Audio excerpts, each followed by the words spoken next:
Alors, on va commencer ce podcast. Donc, bonjour à tous et bienvenue dans ce premier podcast. Donc, on va parler aujourd'hui on va explorer l'univers professionnel en lien évidemment avec les technologies. Je suis actuellement donc project manager dans une banque privée genevoise depuis un peu plus de 5 ans maintenant. Donc, j'ai commencé par des formations en IT, à la Haute École de Gestion. Et je suis accompagné de mon ami et mon collègue Mathieu Legrand. Donc, je te laisse te présenter. Bonjour, je suis Mathieu, je travaille pour une start-up japonaise dans une filiale russe.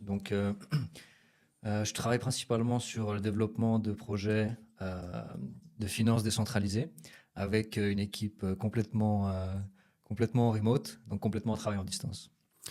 Alors, on va attaquer directement par la première question. Donc, Mathieu, c'est un sujet dont on parle pas mal aujourd'hui. On entend beaucoup parler, notamment à travers LinkedIn ou d'autres réseaux. Qu'est-ce que tu penses du travail en présentiel comparé au télétravail, donc le work from home? Mhm. C'est quoi ton avis là-dessus? Qu'est-ce que tu en penses et pourquoi? Je pense que ça dépend des entreprises, des projets. Ça dépend aussi peut-être des stades du projet dans lequel on est. Si on pense en termes agiles, euh, c'est vrai que maintenant avec la technologie qu'on a, euh, on peut se permettre de travailler pratiquement depuis où on veut. Enfin, en tout cas, c'est mon expérience, tu vois. Mhm. Mais c'est vrai que travailler 100% à distance, Mhm. ça manque un peu, je trouve, le côté contact humain, tu vois, avec les collègues, qui Ouais, permet d'améliorer la communication, de ouais. nouer potentiellement des liens avec des collègues et d'améliorer la communication en règle générale, tu vois. Mhm. Donc je pense que c'est bien d'avoir peut-être régulièrement, suivant les cas, Mhm. des meetings en physique pour que l'équipe En présentiel. qui collabore puisse se voir en tête à tête, tu vois, Mhm. échanger, potentiellement travailler sur un sprint ensemble, tu vois, en présentiel. Oui. Et après que les gens puissent, selon leurs préférences, travailler à distance depuis où ils veulent, en fait. Mais c'est vrai que toi, tes collègues, à proprement dit, vu que tu es project manager également, donc tu as une équipe et tu fais du développement avec eux. Et donc tes collègues, tu ne les as, enfin certains, tu ne les as jamais vus physiquement. Il y en a que j'ai Euh, Il y en a que tu n'as Il y jamais en a que vu. j'ai jamais vu physiquement, ouais. Ok. Ou ouais, tu peux mettre la caméra sur quand tu es en meeting, quoi, mais physiquement, ouais. Mhm. D'accord, d'accord, très bien. C'est la question que je me posais. Tu vois, je me suis dit, moi, mes collègues, j'ai l'habitude de les voir Ouais. tous les jours, enfin moins un, puisque j'ai un jour de télétravail par semaine. Et du coup, je me posais la question, ça me fait rappeler une petite anecdote. Tu sais, on a deux événements à travers la banque, une en hiver et une en été, tu sais, Ok. où tous les employés se réunissent après un tonneau, etc. Et puis, j'avais vu un de mes collègues qui travaille dans un autre bâtiment, et j'avais l'habitude de travailler avec lui par Teams, par caméra interposée. Et du coup, je l'ai vu en vrai. Et puis, tout de suite, c'était des remarques du style: «Ah, je savais pas que t'étais comme ci, t'étais comme ça». Tu sais, des choses qu'on s'imagine pas quand on va Mhm. dans la vraie vie, parce qu'il y a quand même cette différence. Après, Et il y a des après, avantages. Oui. pardon de te couper, est-ce que tu as vu une différence dans la collaboration avec lui avant vous êtes rencontrés, vous êtes vu physiquement, et après vous êtes vu physiquement? Est-ce que tu as vu une différence dans la dynamique Il y a aucune différence car cette personne était d'une autre équipe. En fait, c'était pas par exemple un développeur avec qui je travaille au quotidien. Et du coup, j'avais l'habitude de l'avoir deux ou trois fois par téléphone par Mhm. semaine, pardon. Et du coup, ça fait que concrètement, je ne le voyais pas plus que ça. Donc, au final, j'ai pas eu trop de différence. Mhm. Mais Ok. justement, là, on a parlé du désavantage qui est plutôt la localisation. Mais les avantages aussi du télétravail, Mhm. moi, je peux t'en dire quelques-uns parce que je travaille que un jour par semaine, mais le télétravail s'est beaucoup démocratisé avec le Covid notamment. Mhm. Et la manière dont les entreprises ont fait face au télétravail et en installant très rapidement tous les setups pour tous les employés était quand même assez impressionnante. Et aujourd'hui, je pense qu'au niveau du télétravail, on a certains avantages, comme par exemple des parents avec des enfants ou quoi que ce soit. Ça va être plus simple pour eux de pouvoir manager certaines tâches à la maison en faisant du télétravail aussi, ce qui n'était pas possible avant. Mhm. Pour moi, c'est quand même un pas qui va dans le sens de concilier vie professionnelle et vie personnelle. Ouais, c'est vrai. Après, il y a plusieurs degrés évidemment de télétravail Mhm. où tu as, on va dire un système hybride où tu dois quand même aller sur site quelques jours par semaine et Oui. pouvoir travailler en distanciel d'autres jours de la semaine. Et donc, ça dépend de ta philosophie du télétravail, Oui. ou par mon expérience, par exemple, je suis à 100% en télétravail, et donc virtuellement, je peux travailler depuis où je veux. Tu vois, donc j'ai pu bénéficier de cette expérience d'un autre côté, Oui. où j'ai pu travailler depuis la Russie, depuis le Japon, Oui. depuis différents pays. C'est notre Et particularité, donc ça, ça te effectivement. permet d'avoir une complète autre visibilité sur le monde, de pouvoir voyager tout en travaillant de manière continue, quoi. Oui, c'est effectivement ce dépassement de la limite des frontières, en fait, il est assez important. Dans mon cadre, je n'ai pas le droit de dépasser les limites de la frontière suisse, question de data sensible, etc., et d'autres points également. Mais effectivement, quand tu m'en as parlé, c'est vrai qu'on avait déjà l'occasion d'en parler entre nous, puisque ça fait plus de 15 ans qu'on se connaît maintenant. Et du coup, c'était assez impressionnant. En gros, tu peux travailler depuis à peu près, je pense, ou presque partout où tu veux dans le monde, c'est ça? Ouais, tant que j'ai une connexion Internet, je peux travailler. Après, il faut évidemment s'ajuster sur les, euh, les time zones. Oui, Donc, si oui, tu as oui, des oui. meetings, tu dois t'ajuster. Et au final, c'est bien d'un côté où tu peux vraiment. T'es pas lié à la géographie euh, pour travailler, et tu peux potentiellement ajuster ton rythme de travail à ce que tu préfères, en gros. Parce Mhm, que, par exemple, euh, quand je suis ici à Genève ou à Moscou en Russie, les premiers meetings commencent le matin. mhm.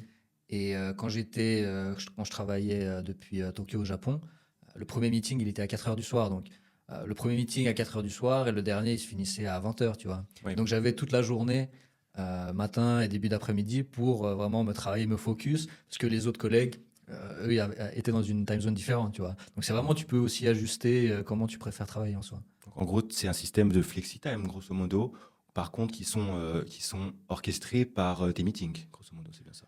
Oui, les meetings pour synchroniser et se coordonner entre les équipes. Mhm, Et après, c'est aussi, je pense, à une autre forme de management des projets, tu vois, où au lieu d'être. Tu favorises l'agilité mhm. dans le sens où tu peux être plus orienté sur l'outcome, sur le résultat. Oui. Mhm, Et tant que chacun fait ce qui est attendu de lui dans le temps imparti, mhm. chacun est libre de travailler comme il veut, quoi, tu vois. Tout à fait, exactement. Alors, concernant, tu as dit un mot important, on a parlé d'agilité. Aujourd'hui, donc, tu es comme moi, on a le même métier. Au final, on est project manager tous les deux, project manager IT. Et on a le même background également, parce que les deux, on a fait les cours ensemble à la Haute École de C'est vrai. Gestion. Maintenant, on va parler d'agilité. Tu sais, ce sujet, on l'a beaucoup abordé durant nos études et peut-être qu'on l'a vu à travers nos expériences professionnelles qui sont dans des domaines similaires et différents à la fois, mais qui sont représentés de manière différente également. Pour toi, c'est quoi l'agilité? Je te donne ensuite ma définition d'agilité. Et comment est-ce que tu le considères au niveau du project management? C'est une bonne question. Parce que c'est vrai que quand tu es, aux études, on te présente l'agilité, mais ça reste très théorique. Tant que tu ne le mets pas en pratique. Même si tu te rappelles, on avait notre projet de GREP. Oui, oui. Ouais. Évidemment, tu dois mettre en pratique les théories qu'on t'apprend, les méthodologies qu'on t'apprend pour te familiariser avec. Mhm. Mais je pense que c'est comme tout. Tu dois d'abord comprendre la théorie, la mettre en pratique Oui, pour pouvoir après la dépasser, entre guillemets, tu vois. bien sûr. Et donc, comment je vois l'agilité, c'est pas être bloqué sur des méthodologies, sur des process spécifiques. Mhm. C'est vraiment une dialectique entre le projet, l'équipe et puis l'environnement autour, tu vois. Et Oui. donc, par exemple, au lieu d'avoir des daily meetings, tu vois, tous les jours, euh, qui au final, tu te retrouves à dire no news, tu vois, Mhm. Ouais, exactement. plutôt réfléchir en termes agiles et penser à est-ce qu'on a besoin de ce meeting. Bien sûr, tu dois quand même garder un peu une certaine forme de suivi pour t'assurer que ça continue d'avancer, Oui. mais tu n'as pas forcément besoin d'avoir tous les jours. Et donc, et d'ailleurs, c'était backé par des études de productivité, tu vois, Mhm. pour vraiment donner plus de flexibilité. Et aussi, au final, surtout en tant que pour les développeurs, euh, quand tu dois vraiment te concentrer sur un problème à résoudre, Mhm. t'as pas envie d'être interrompu par un meeting. Oui. Tu vois ce que je veux dire? Exactement, surtout le matin.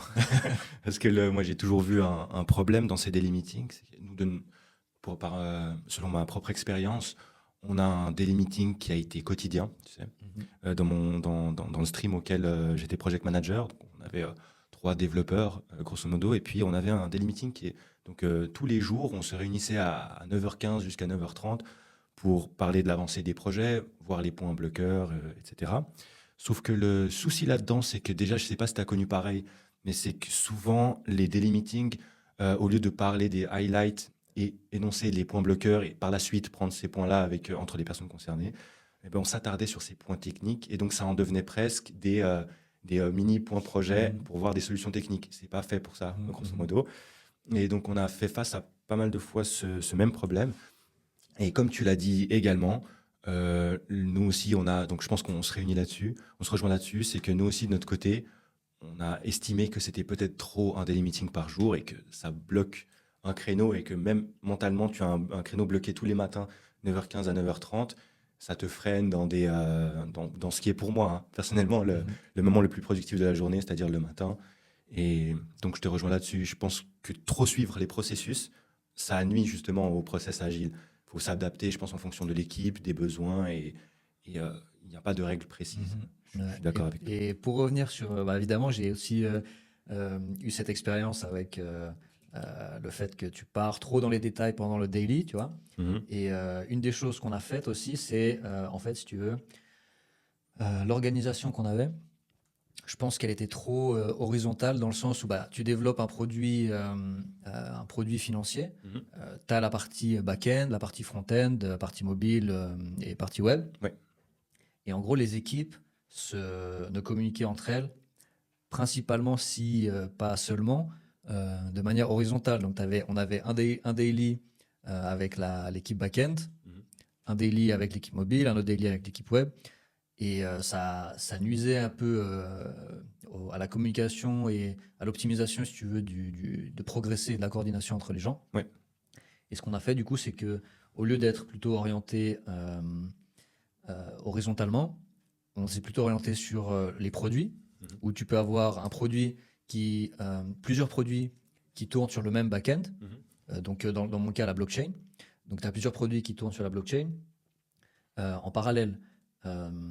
Et donc, on a fait des équipes, une organisation basée sur, c'est le modèle Spotify, où tu as si tu veux, tu as des tribes, qui sont un département en gros. Donc, moi, je gérais un département, une tribe. Et dans cette tribe, tu as des squads, qui sont des équipes qui sont orientées business. Et donc, une équipe cross-functional. Oui, transverse, grosso modo. Transverse. Avec des développeurs web, des développeurs mobiles, des développeurs de la blockchain, qui communiquent directement entre eux sur un produit spécifique. Tu vois. Donc, par exemple, on développe je sais pas, un order book. Oui. Tu vois. Et donc, au lieu d'avoir tous les devs blockchain avoir en daily, il y en a un qui parle sur l'order book, il y en a un autre qui parle sur un autre produit et tout, et ils n'ont pas forcément quelque chose à voir entre eux. Et on a fait un daily avec le back-end développeur qui travaille sur le order book, le développeur web qui travaille sur l'order book, avec évidemment aussi le système analyste et les autres, et le QA, Quality Assurance, tu vois, les testeurs, pour que tout le monde soit aligné en termes de business dessus, tu vois. Mais après, tu dois toujours aussi garder un équilibre, je pense, horizontal et vertical. Et on a toujours gardé aussi 2 fois par semaine le meeting avec l'équipe back-end, tu vois, ou l'équipe mobile ou l'équipe web, pour s'assurer de la cohérence du système. Total, exactement. De bout en bout, ouais, tout à fait. Et justement, alors ce qui me trigger dans ce que tu me dis, c'est que grosso modo, si je résume, dis-moi si j'ai mal compris, mais c'est que en gros, vous aviez un meeting orienté produit, grosso modo, avec des acteurs de différentes tribes, c'est bien ça? Pas de squad, excuse-moi. Et du coup, ce qui permettait d'avoir une vision plus transverse pour pas avoir de gap, grosso modo, de manquement dans la conception d'un produit. Ouais, c'est ça. Par exemple, si tu restes orienté business, tu commences classique avec les spécifications business. Après, tu les traduis en spécifications techniques. Tout à fait. Et donc, il faut que... et une des choses d'ailleurs qui est importante, c'est que dans la DeFi, dans la finance décentralisée, c'est des nouvelles idées, des nouveaux projets qui apparaissent tous les jours, tu vois. Oui. Où il y a des découvertes qui se font ou des innovations qui se font. Et donc, vu que c'est une industrie qui est très jeune, tu dois aussi faire de l'éducation, comme partout, je pense, mais suivre les évolutions du système, tu Les vois, tendances, oui. les tendances. Et donc, ce qu'on faisait, c'est aussi organiser une knowledge sharing session, tu vois, pour partager un peu qu'est-ce que c'est un order book, par exemple, tu vois, pour les gens qui ne savent pas forcément, Oui. mais qui vont devoir travailler dessus. Et donc, commencer à avoir l'équipe ensemble, avec l'équipe transverse, Un kick-off.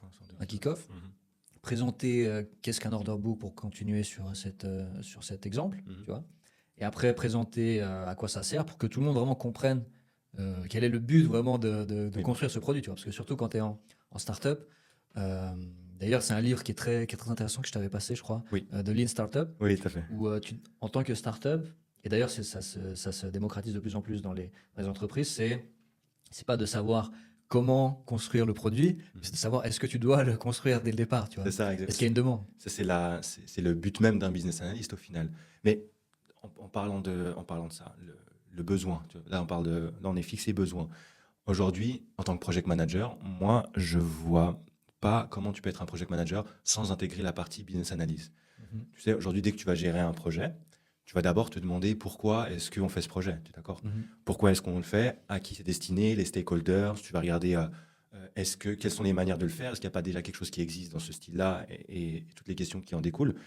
Et donc, dans ma vision et ma conception, effectivement, quand tu fais un meeting, un kick-off ou quoi que ce soit, il faut que le project manager ait cette double casquette. Par exemple, nous, on l'a dans la banque avec laquelle je travaille, j'ai la double casquette de PM et BA, ou bien business analyst, project manager. Grosso modo, je pense que aujourd'hui, c'est primordial. Quand tu rentres dans un projet, tu peux pas juste te contenter de dire ça va coûter tant, on va le délivrer à cette date, etc., sans comprendre le vrai besoin. Et c'est ce qui est dur parfois, de rentrer vraiment dans le pourquoi est-ce que on fait ça au final. Tu vois. Et qu'est-ce que tu en penses? Est-ce que pour toi, est-ce qu'un project manager doit également avoir la casquette de BA?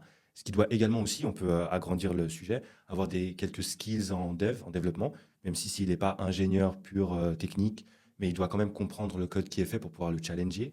Quel est ton avis là-dessus? Je pense que ça dépend de l'organisation, mais ça m'a fait penser à l'approche Scrum, où tu as le Scrum Master et tu as le Product Owner, tu vois. Et donc, soit tu te dis que tu as quelqu'un qui est là que pour s'occuper de la gestion des processus, etc. Oui. Et de l'autre, tu as le Product Owner qui est là pour driver le développement du produit, tu vois. Soit tu as quelqu'un qui est plus hybride et qui gère à la fois les besoins et la gestion du projet, tu vois. C'est risqué ça? C'est risqué. Dans quel sens? Est-ce qu'il n'y a pas un sorte de mini conflit d'intérêt, tu vois, ou pas? Je pense que non, pas spécialement, parce que le Scrum Master, il est là que pour s'assurer du bon fonctionnement de l'équipe, tu vois, tandis que le Product Owner, il est là pour comprendre vraiment les besoins du client.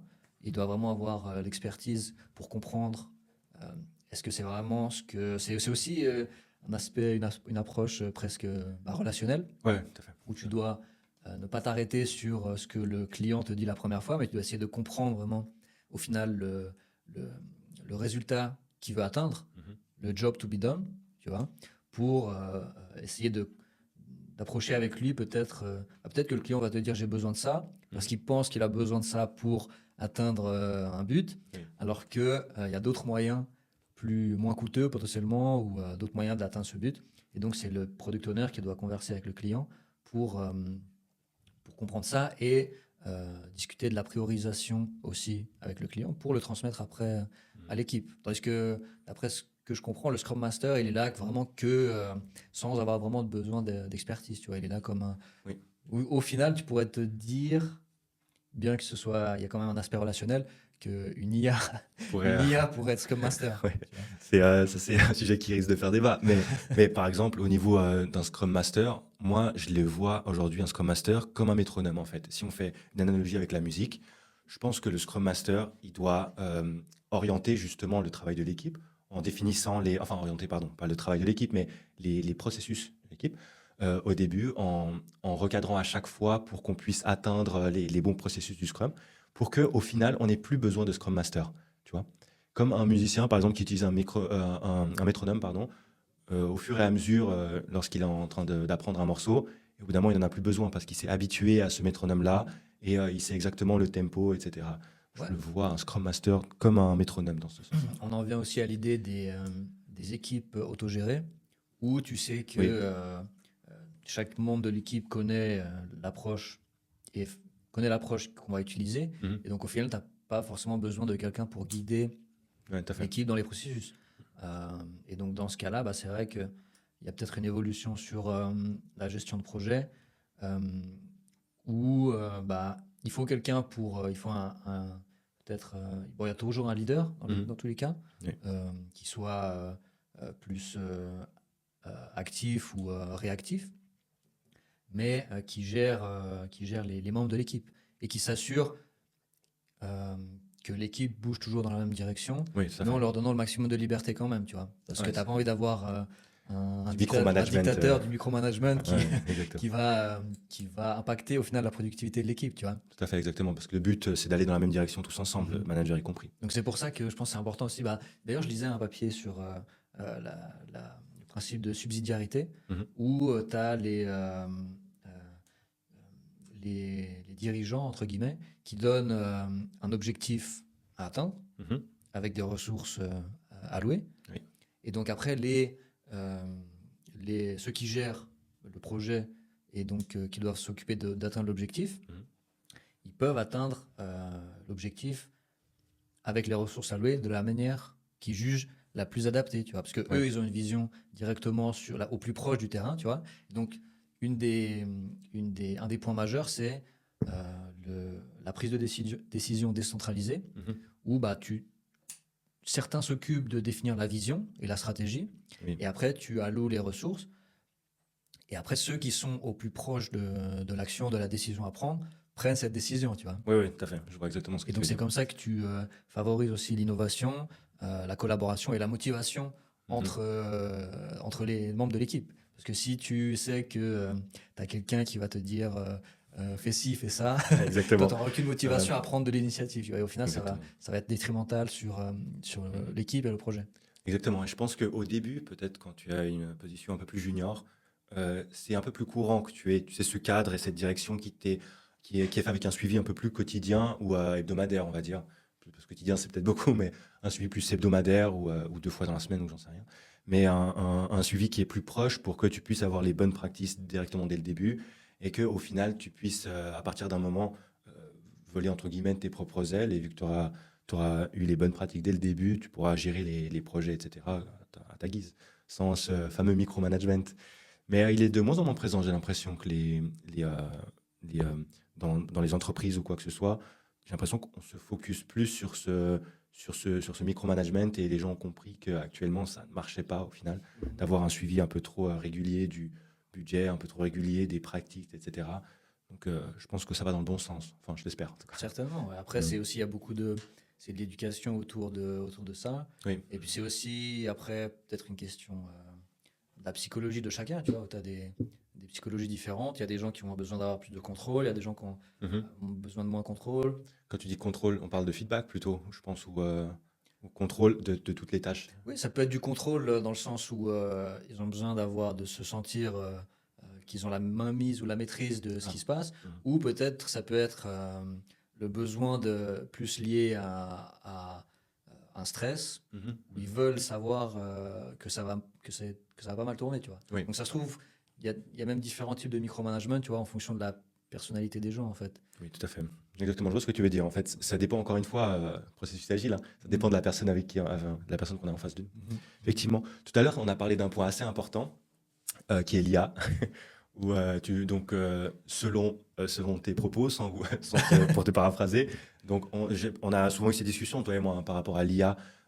Moi, je le vois d'un œil positif, et toi aussi d'ailleurs, l'avancée de l'IA générative dans les entreprises, etc. On parle également de ChatGPT qui a déjà lancé, mais qui va arriver en Europe prochainement, Operator.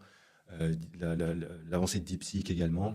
On parle d'IA aujourd'hui dans les entreprises avec, tu vois, un œil un peu négatif là-dessus, du style on va perdre notre travail parce que l'IA est en train de se développer. Moi, je le vois d'un point de vue totalement positif parce qu'aujourd'hui, même dans nos domaines, tu sais, on pourrait automatiser des tâches qui sont. On peut déjà le faire aujourd'hui, par exemple, l'écriture des emails.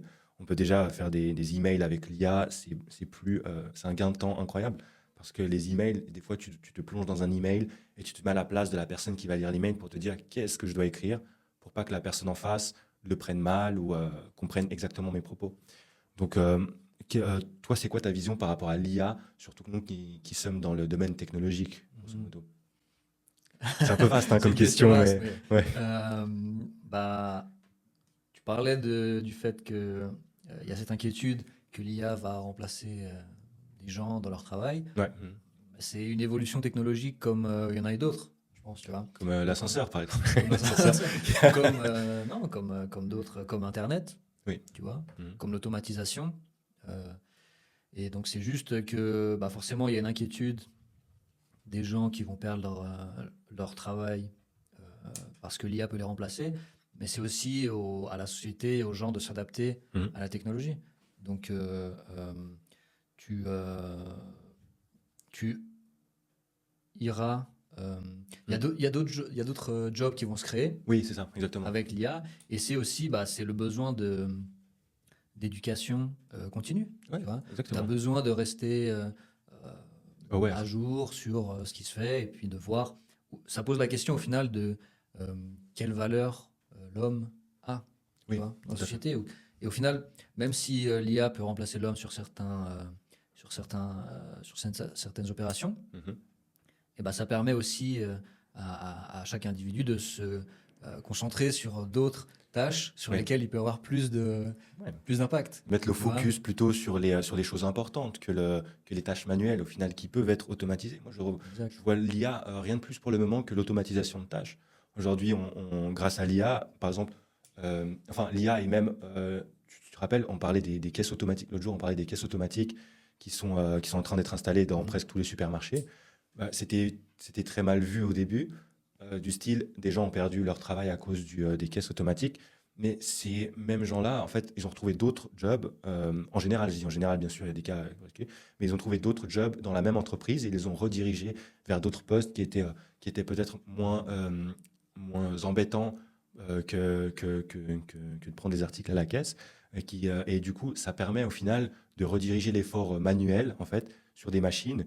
Et le gain de temps, il est quand même assez important. Je pense que Mhm. là, tu regardes, tu vas dans un supermarché, les personnes qui vont caisse rapide, je sais pas, une vingtaine de caisses rapides ouvertes, ils sont beaucoup plus, ça va beaucoup plus vite que si tu dois attendre derrière une file à la caisse. Bon, il y a cette petite perte du côté social, tu sais, où Mhm. tu discutes avec la caissière, etc. Je pense que c'est assez important aussi pour certaines personnes. Mais au final, moi, je le vois d'un bon œil. Et l'IA, même, je sais pas toi, mais nous, on commence à l'utiliser de plus en plus au sein de mon équipe. On commence à essayer de voir quelles sont les choses qu'on pourrait faire avec l'IA, tu sais. Alors, je ne veux pas trop spoiler pas mal de choses, mais je pense que dans pas mal de domaines aujourd'hui, l'IA pourrait être utilisée à bon escient, effectivement. Mhm. Ah, c'est sûr que l'IA va changer nos manières de faire. Et puis, euh, une des choses aussi qu'elle permet de faire, par exemple avec l'IA générative, Mhm. c'est d'améliorer ta productivité en te permettant d'éviter de passer de 0 à 1, d'une feuille vierge, on va dire, à toi-même écrire la structure, après retravailler le contenu. Mhm. Tu peux demander à ChatGPT, à DeepSeek, à un large language model, de te créer la structure pour un post, une stratégie, une Mhm. communication marketing, même un plan marketing, qui te sorte la structure, que toi, après, tu vas retravailler. Tu vois. Et donc, Mhm. ça demande aussi, bah, on l'avait déjà rencontré avec Internet, tu dois vérifier tes sources, vérifier Oui, bien la sûr. source avec les fake news, etc. Mhm. Et donc, bah, encore plus avec l'IA générative, tu devras bah, vérifier aussi que elle te raconte pas n'importe quoi, tu Oui, vois. ouais. Il y a toujours ce petit disclaimer en dessous, Ouais. en dessous des IA. Du coup, faire attention effectivement à ce qui va être sourcé pour l'utilisation de l'IA, tout à fait. Mhm. Je suis d'accord avec Et toi. donc, pour revenir aussi sur d'ailleurs l'aspect débauche ou remplacement de job, Mhm. c'est intéressant d'ailleurs que tu dises que l'entreprise euh, donne, réalloue les personnes à d'autres tâches. Oui. C'est vraiment aussi bah, une question de culture de l'entreprise, tu vois, Mhm. où au lieu de peut-être licencier des gens parce que l'IA peut faire ce qu'ils faisaient, Mhm. bah, les accompagner dans la formation continue Oui, bien sûr. et leur permettre d'avoir d'autres travaux qui sont plus intéressants pour leur talent. Tu Oui. vois. Et donc, c'est aussi vraiment au final, bah, d'un côté, tu as peut-être, comme tu disais, la diminution de l'aspect social de la personne qui peut parler avec la caissière, pour l'exemple. Mais tu as aussi une augmentation de l'importance de l'aspect social à l'intérieur des entreprises ou des communautés pour réaccompagner les gens dans la vie, au final, tu vois, dans l'évolution de leur activité. Ouais, moi je pense que l'entreprise, elle est liée aussi à la vie personnelle des gens. Aujourd'hui, on a souvent ce gap qui est fait entre l'entreprise et la vie personnelle. Mais je pense aujourd'hui que l'entreprise peut être liée à l'aspect personnel des gens, c'est-à-dire les accompagner tout au long de leur cycle de vie. Et j'en parle de cycle de vie comme si c'était un des produits, mais tout à fait. Mais par exemple, d'accompagner les personnes dans les démarches. Si quelqu'un veut, par exemple, à l'intérieur d'une même entreprise, changer de job, par exemple, parce qu'il a peur que l'IA fasse son travail, je pense que c'est important que l'entreprise puisse avoir cette partie émotionnelle pour se dire, ah bon, cette personne-là n'est plus à l'aise avec son métier, elle a une crainte ou quoi que ce soit. C'est difficile de gérer la crainte de quelqu'un. Tu sais, lorsque quelqu'un a peur de quelque chose, le côté rationnel, il passe un peu au-dessus. Et du coup, je pense que c'est important que l'entreprise se dise, bon, on va l'accompagner dans un changement pour voir les autres postes qu'il y a dans la boîte. Tu sais, il y en a pas mal aussi dans des entreprises où des postes se ferment et du coup, on redirige les gens vers d'autres postes parce qu'il n'y a plus le besoin initial, mais on n'abandonne pas la personne on n'abandonne pas la personne à ses propres moyens, grosso modo. Mais ça, c'est un sujet super important.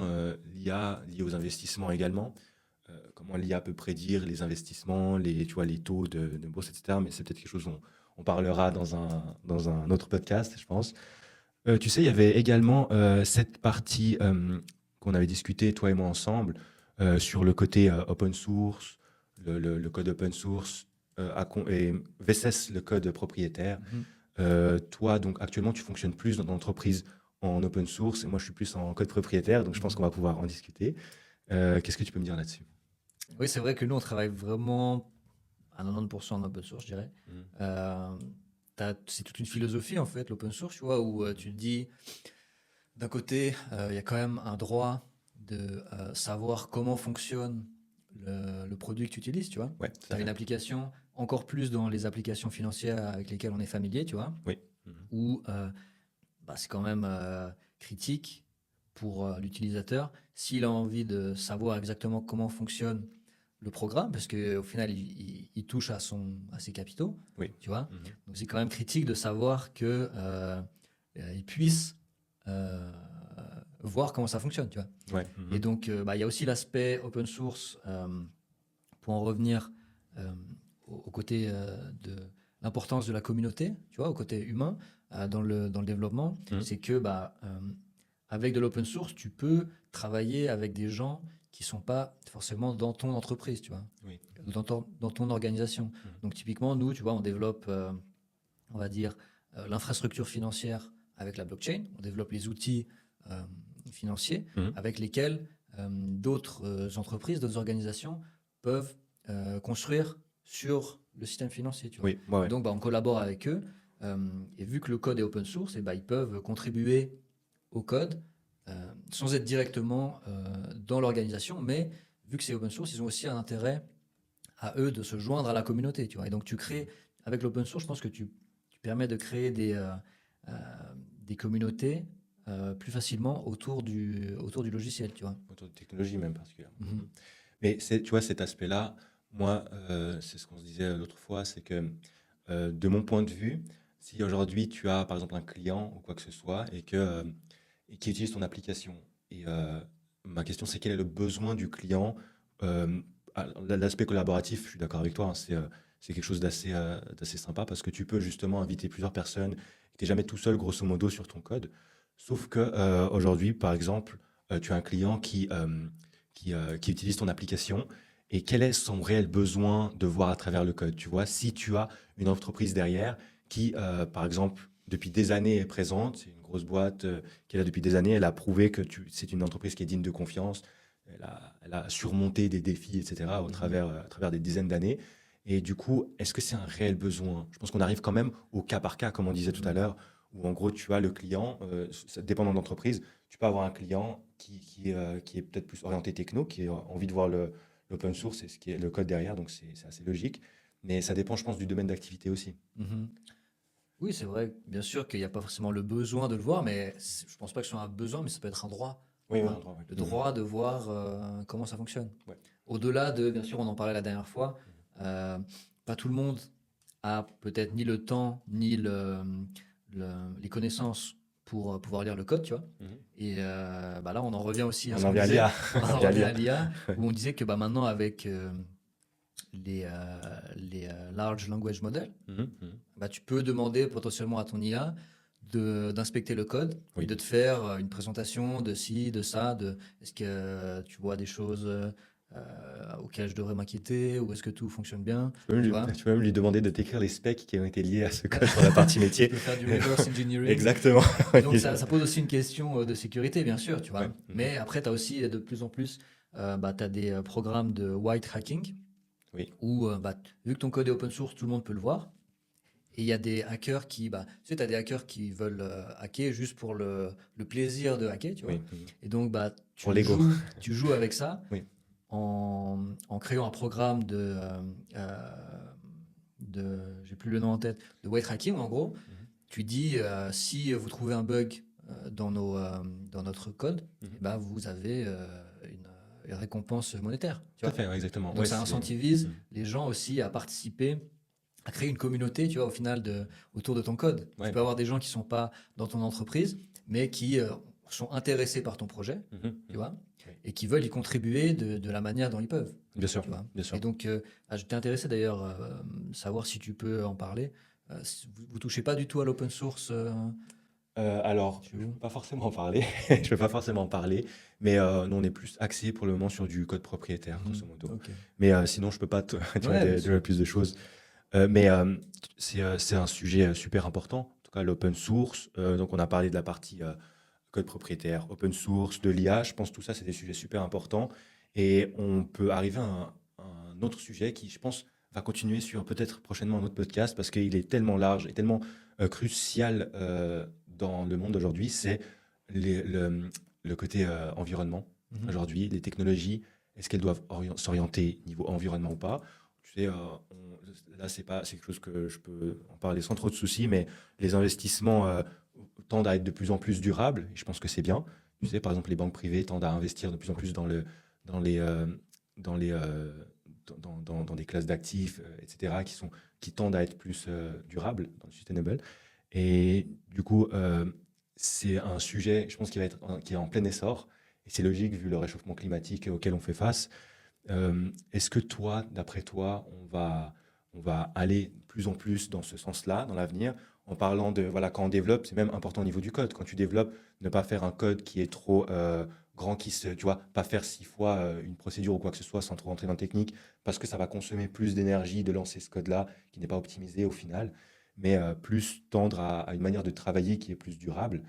Et je t'en parle aussi parce que tu te rappelles, la dernière fois, on parlait un petit peu des nouvelles technologies durables qui vont arriver et de ce nouvel outil assez intéressant que les Anglais ont développé. Il me semble bien que c'est les Anglais. Cette plateforme où, lorsque tu marches dessus, ça produit de l'électricité et donc ça alimente les lampadaires en Angleterre. Donc ça commence à prendre forme. Quel est ton avis là-dessus? Quelle est ta vision sur le développement durable? Il y a la technologie, hein, évidemment. Ouais. Oui, bien sûr, bah, je m'intéresse de plus en plus au développement durable, hein, Mhm. à l'aspect technologique, tu vois, et comment euh, le lier bah, avec ce que je fais. Et je pense qu'en tout cas, il y a une grande partie qui est sur le fait de faire prendre conscience déjà, tu vois, aux gens, Mhm. parce que tu peux ne pas avoir conscience de l'impact que tu as dans ta vie de tous les jours ou dans ton développement, dans le développement logiciel dont tu parlais, tu vois. Oui, tout à fait. Et bah, il y a plusieurs points. Un des points auxquels je viens de penser d'ailleurs, c'est si on revient sur l'open source, tu vois, Mhm. le fait d'avoir peut-être d'utiliser un code qui est open source et donc qui est ouvert à une plus grande communauté, où des gens qui sont extérieurs à l'organisation peuvent inspecter le code, Oui. bah, ça te permet aussi d'ouvrir un peu les frontières bah, de ta communauté, dans le sens où tu auras des gens qui sont intéressés plus particulièrement par l'aspect environnemental de faire Oui. tourner des logiciels et qui vont te dire bah, tu peux optimiser cette partie de code de telle manière pour que ce soit plus environment friendly, entre Oui, guillemets. Tu tout à vois. fait, tout à fait. Je vois ce que tu veux Et dire. aussi, un des autres aspects, je pense que c'est d'un autre côté, euh, pouvoir inciter les gens aussi, tu vois, à adopter un comportement qui est plus durable. Mhm. Et donc, potentiellement aussi avec la blockchain, avec les tokens economics, qui est, si tu veux, l'économie interne du réseau de l'écosystème, tu peux créer de cette manière des systèmes qui incitent les gens à être potentiellement récompensés, entre guillemets, de, de, de changer leur comportement de Ouais. consommation Mhm. pour que ce soit plus durable, tu vois. Je vois exactement ce que tu veux dire. Et, Ouais. et, et voilà. Et puis un autre point aussi, d'ailleurs, c'est, je pense, l'accessibilité aussi à l'investissement durable. Alors, Tu qu'est-ce vois. que tu veux dire par là? Mais peut-être qu'on en parlera dans un autre podcast, dans un autre épisode. Ou enfin, toi, c'est quoi ta vision là-dessus, du coup? Sur l'accessibilité? Sur, non, sur l'environnement, enfin sur le développement durable en général. Alors, moi, je pense que c'est le point le plus important de ce siècle. Je pense que absolument tout doit tendre vers l'optimisation environnementale. Je l'appelle comme ça, mais je ne sais pas si c'est le terme précis. Mhm. Mais moi, enfin, d'après moi, évidemment, je ne suis pas maître en la matière, mais d'après moi, tout ce qu'on fait, on doit y ajouter l'aspect environnement, tu vois. Que ce soit les investissements ou même, j'irais même plus loin, que ce soit les institutions financières qui placent des investissements, à mon avis, elles doivent plus tendre à aller dans cette zone d'économie verte, grosso modo. Et surtout que c'est intéressant parce qu'aujourd'hui, c'est tout un monde à découvrir, grosso modo, l'énergie renouvelable, tout ce qui est investissement de plus ou gros capital là-dedans, ça va être du win-win au final. Parce que ce sont des technologies ou des idées ou des entreprises qui tendent à être plus orientées environnement. Et du coup, ça veut dire que derrière, on peut avoir des profits qui sont plus larges, par exemple. On peut avoir des profits sur investissement, j'ai des retours sur investissement qui sont plus larges. Et on peut également, du coup, entre guillemets, hein, dit un peu de manière childish, mais faire du bien à la planète, tu vois. Mhm. C'est-à-dire qu'on peut essayer de sauver la planète de ce réchauffement dont on parlait absolument tout le temps. Mhm. Pour moi, c'est super important. Et ce que tu parlais du code open source, je pense effectivement qu'aujourd'hui, on doit aller plus dans un sens de collaboration entre les différents acteurs technologiques, en Suisse en tout cas, parce que aujourd'hui, on parle par exemple du marché suisse, mais même du marché européen ou planétaire.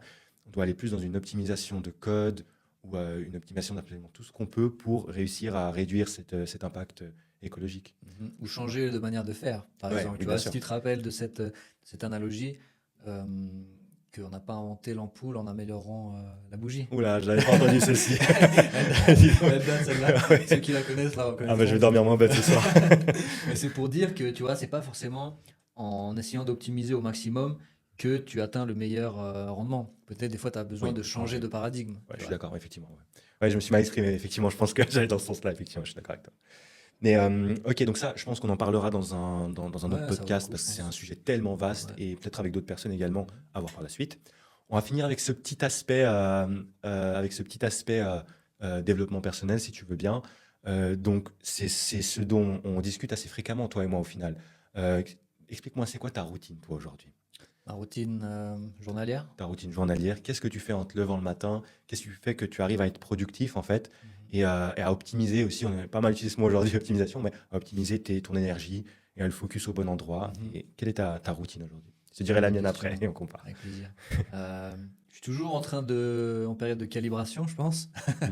où j'apprends toujours, j'adore apprendre des nouvelles choses, tu vois, et j'apprends toujours sur la nutrition, le sommeil, l'énergie. Oui. Euh, donc j'ai déjà une base, si tu veux, où je me lève le matin, euh, je mange, je fais du sport un Tu te lèves peu, à quelle heure, pour je savoir? me lève à 7 heures, À 7 heures, 7 ok. heures, ouais. Mhm. Euh, Petite séance de sport, d'étirement pour me réveiller le corps. Mhm. Après, je mange, toujours la même chose. Mhm. Des œufs avec des protéines et potentiellement autre chose, mais des légumes, tu vois. Mhm. Et après, je me mets au travail. Et j'ai commencé à me faire une to-do list, tu vois, par catégorie différentes, pour différents aspects de ma vie, tu vois. Oui, Pour aussi keep track de ce que je veux faire, en ayant en tête les objectifs, tu vois, que je veux atteindre. bien sûr. Et donc, j'ai cette to-do list, entre guillemets, qui est plutôt globale pour chaque mois. Puis Mhm. après, je peux décomposer pour chaque semaine. Et puis, j'ai ma to-do list après journalière. Oui. Et j'essaie de planifier un peu mes jours, tu vois, pour dire telle période de la journée, je fais plutôt ci, je fais plutôt ça. Et tu le fais avec quel outil, si tu en as Je un? le fais, la to-do list, je le fais avec Notion. Notion, oui. Et le calendrier, je le fais avec Google Calendar. Ouais. Donc ça me permet aussi d'avoir, tu vois, m'assurer que je progresse. Oui. Et ça me donne aussi la liberté dans ma journée, tu vois, où je peux me donner le bon équilibre entre discipline et liberté, si tu veux. Oui, Tu vois. tout à fait. Et donc, il y a ça. Et puis, de manière générale, je pense que c'est ça, le soir, le sport, et puis toujours sortir après, suivant les jours avec les amis, quoi. Tout à fait. Ok, je vois très bien. Alors, est-ce que Et tu... toi, alors, quelle est ta routine? Ma routine, N'esquive pas. je vais pas esquiver très bien. Alors, ma routine, elle est... Enfin, tous les jours, c'est quasiment pareil. Donc, je me lève entre 5h30 et 6h à peu près. 5h30 dans les bons jours, 6h quand je suis un peu plus fatigué. Et donc, je me lève assez tôt le matin. Comme ça me permet d'avoir pas mal d'énergie. J'ai remarqué que l'énergie importante de la journée se trouve dans la matinée pour moi. Je sais pas si ça diffère des gens. Mais dès que je me lève, je mange uniquement un fruit, Ok. une banane généralement. Et puis, je vais directement à la salle de sport. Je fais ma séance, donc à peu près 45 minutes à 1 heure de séance. Et puis ensuite, je rentre chez moi, je me douche, je prends un petit déjeuner cette fois-ci. Des œufs aussi également, la meilleure source de protéines Ouais. qu'on connaisse. Des œufs et ensuite avec banane et kiwi généralement. Je fais un petit mélange. Exotique. Un mélange salé-sucré. Et puis ensuite, je me douche et puis je vais au travail. J'arrive au travail à peu près à 7h45, 8h, grosso modo. Et puis là, je suis très focus de 8h jusqu'à midi. Et c'est à ce moment-là que j'arrive en fait à achever 80% du travail de la journée. Et c'est là que j'essaie de ne pas mettre de meeting ou quoi que ce soit. Tu sais, les choses qui vont un peu te casser dans ta dynamique. Et ensuite, à midi, je mange assez rapidement, généralement, repas à base de protéines et pas trop de glucides.